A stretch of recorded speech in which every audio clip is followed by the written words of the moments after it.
his cousin, Galton, who I wanted to kind of tack on for the last test, but I figured some of your faces look too stressed, so we just put him aside. The other person is William James.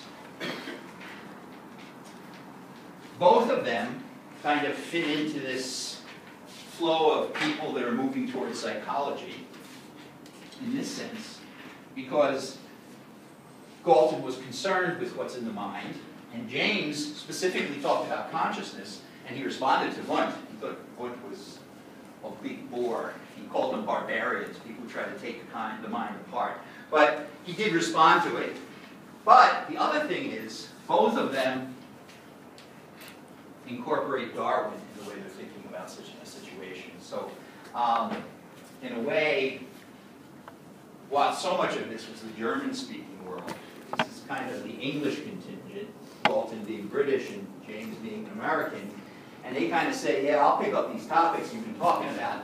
Consciousness is important, but we're going to look at it from this more modern point of view, trying to incorporate what we say about the mind and consciousness with the way we live in the world around us. Now, Galton, I don't want you to get all bent out of shape. I just want to, because I don't like him that much. But you do have to know a little bit about him. You know, you got to take your medicine, the good with the bad. I always think, like, which of these people would I like to have a beer with? And I think Wundt would just be too old and boring. James, definitely. I like James a lot. And Galton is a snob. He's got a lot of problems. But we do have to mention some of the things that we can say. So there is the next chapter. What numbers are we on here? I forgot. 7. Right after Darwin, 7, I guess, is Galton. You don't have to read through the whole thing, but look at a couple of the terms. I'll mention some terms now. These are the things that you should keep in mind for our final test. Galton, in terms of his biography, well, the most important thing is he's Darwin's cousin. And, you know, Darwin had made a pretty big splash, and by the time Galton is doing his stuff, he knows Darwin is a special person. But both Galton and Darwin came from pretty aristocratic backgrounds, right? Darwin was hanging out with money, and he wasn't too concerned about what he's going to do going off on a boat. And so they come from a privileged background. And Galton, it seems, if you read a little bit of the biography, it seems like he was really aware of that. And he was kind of interested in, like, what makes special people special? Thinking of himself and his other people as well. And one of the first things that he was interested in was this whole issue of genius. What makes a genius, and where does it come from? You know? And you can see that it's kind of a Darwinian question. Where is it coming from? Back here, you'd say, hey, God made some people geniuses, and the rest of us sweep the floor. You know, good enough. But here he's saying, where does it come from? One of the things that he did was he invented and started questionnaire studies, and this is another reason that I hate it, because I hate questionnaire studies. But in psychology, we use them all the time. We go out, I'm sure some of you have probably done it for some of our people upstairs, fill out these questionnaires. And he sent out a lot of questionnaires about a variety of topics, but one of the most notable was genius. And he talked about people to describe their intellectual activity, to describe their family. And, you know, what he found, and this is part of the problem with questionnaires, was that he found, like, people who were really smart or had a reputation in society usually reported that they had other smart people in their family, right? And Galton kind of said, well, see, it must run in families. Of course, if you're a cynic like I am, you'd say, duh, what'd you expect them to say, you know?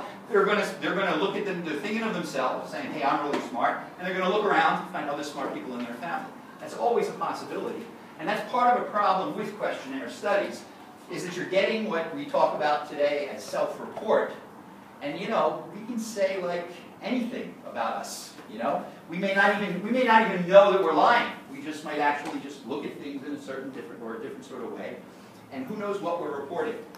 But nonetheless, Galton did study genius and get involved with questionnaires, for better or worse.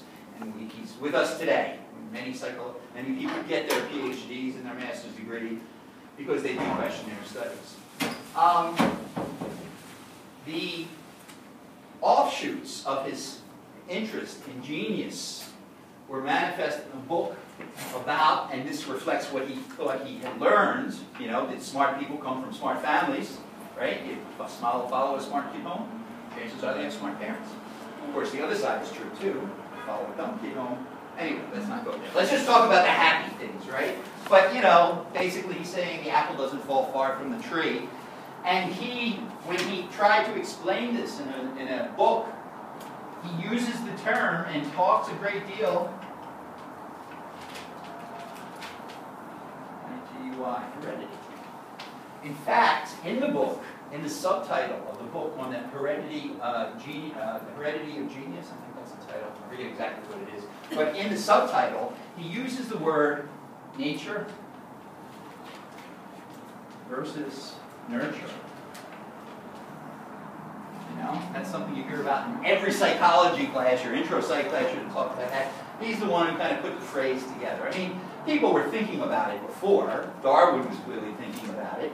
But for Darwin, and even for Galton, they didn't know a lot about heredity because we had to kind of wait for Mendel, this little monk who was playing with peas, to kind of get into talking about genetics.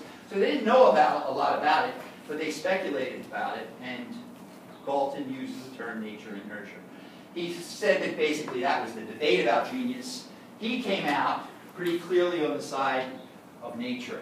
He felt it was born in. It's a gift you got from your family, and that's the way it goes. And the other thing he did that was interesting was he speculated about how you might study this. He didn't actually do it, but he said you might be able, like for example, suppose we get identical twins and separate them, or let's say they are separated. It's kind of harsh to separate, but let's say that happens, and you were to have have twins, one living in one environment, one living in another environment. Then you'd be able to see clearly the effects of nature and nurture and say something definitive about it. Now, as I said, he never did the studies, but he suggested that we do this. Lo and behold, in the 20th century, that became one of the major ways in which we studied this. Okay? Gee, I'm sorry you're leaving. Bye. Did I say something wrong? Anyway, nature and nurture. Remember that one. What else? The other thing he did, and again, this kind of, when you start thinking about heredity, and this was kind of part of Darwin too, you start thinking about not like actions you perform, like going to school, right? You're not going to become a genius by taking certain courses. Whether you become a genius or not has to do with the influence of heredity and how that distributes itself throughout humanity. So for example, with intelligence, we know, or he suspected, and now we do know, that in fact, we have very few people who are really, really stupid, and we have very few people who are really, really smart, and most of us, despite what you think about yourself, are somewhere in the middle. That in fact, a lot of this hereditary information is going to be distributed in what is known as the normal curve.